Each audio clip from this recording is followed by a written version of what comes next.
Hello, everyone. Hope you're doing well. Welcome to week 3. We're going to talk about the legal system for healthcare professionals.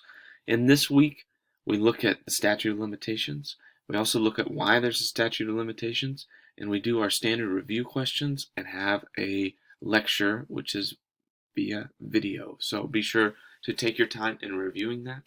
And don't stress too much about the review questions. I had a lot of students reach out and ask questions about, hey, can I open back up the review questions? I have one I missed. As long as it's within the due date period and you're not opening it past that period, I'm happy to open it back up again for you.